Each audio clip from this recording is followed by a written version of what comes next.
ஒரு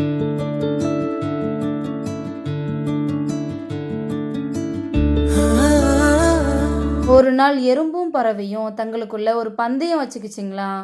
அது என்னன்னா, யாரு முதல்ல போய் மலை உச்சியை தொடுறாங்களோ அவங்க தான் வெற்றியாளர். போட்டியும் தொடங்குச்சாம். பறவை எறும்பை பார்த்து ஏளனமா சிரிச்சிட்டு மலை உச்சியை நோக்கி பறக்க ஆரம்பிச்சுதான். கொஞ்ச நேரத்திலேயே பறவை மலை உச்சியை அடைஞ்சுதான். மலை உச்சிக்கு போன பறவை மேலே இருந்து கீழே இருக்கிற எறும்பை தேடிச்சான். அப்போ மலை அடிவாரத்துல இருந்து கொஞ்ச தூரத்துல அந்த எறும்பு வந்துகிட்டு இருந்துச்சாம். இதை பார்த்த பறவை, எனக்கு முதல்லே தெரியும் வெற்றி எனக்கு தான்னு. பறவைக்கிட்ட ஒரு சின்ன எறும்பு போட்டி போடலாமா அப்படின்னு எறும்பை பார்த்து சொல்லிச்சான். கொஞ்ச நாளுக்கு அப்புறம் எறும்போட விடாமுயற்சியால் ஒரு நாள் எறும்பு அந்த மலை உச்சிக்கு வந்துச்சான். அப்போ அந்த பக்கமாக அந்த மலையை கடந்து போன பறவை மலை உச்சியில் இருக்க எறும்பை ஆச்சரியமாக பார்த்துச்சான். அப்போ எறும்பு பறவையை பார்த்து, வெற்றிங்கிறது எல்லாருக்குமே பொதுவானது. சிலருக்கு வெற்றி சீக்கிரமாகவே கிடைச்சிரும், சிலருக்கு தாமதமாக கிடைக்கும்.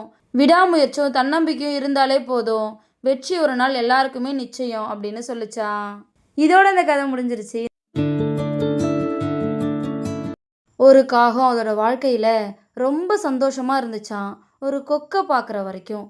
ஒரு நாள் காகம் கொக்கு கிட்ட போய், நீ வெள்ளையா எவ்வளோ அழகா இருக்க, உன்னை பார்த்தாலே எனக்கு பொறாமையாக இருக்கு அப்படின்னு சொல்லிச்சான். அதுக்கு கொக்கு, நான் தான் இந்த உலகத்திலேயே அழகுன்னு நினச்சிட்டு இருந்தேன். ஒரு கிளியை பார்க்குற வரைக்கும் அந்த கிளியை பார்த்தியா, 2 வண்ணங்களில் எவ்வளோ அழகா இருக்கு அப்படின்னு சொல்லிச்சான். உடனே காகம் அந்த கிளிக்கிட்ட போய் அதே கேள்வியை கேட்டுச்சான். அதுக்கு கிளி, நான் தான் அழகுன்னு நினச்சிட்டு இருந்தேன், ஒரு மயிலை பார்க்குற வரைக்கும் அப்படின்னு சொல்லிச்சான். உடனே காகம் மயில் இருக்கிற மிருக காட்சி சாலைக்கு போச்சான். அங்கே மயிலை பார்க்கறதுக்காக பெரிய கூட்டமே நின்றுக்கிட்டு இருந்துச்சான். காகம் மயில்கிட்ட, உன்னை பார்க்கறதுக்காக எத்தனை பேர் நிற்கிறாங்க, ஆனால் என்னை பார்த்தா முகத்தை திருப்பிக்குவாங்க.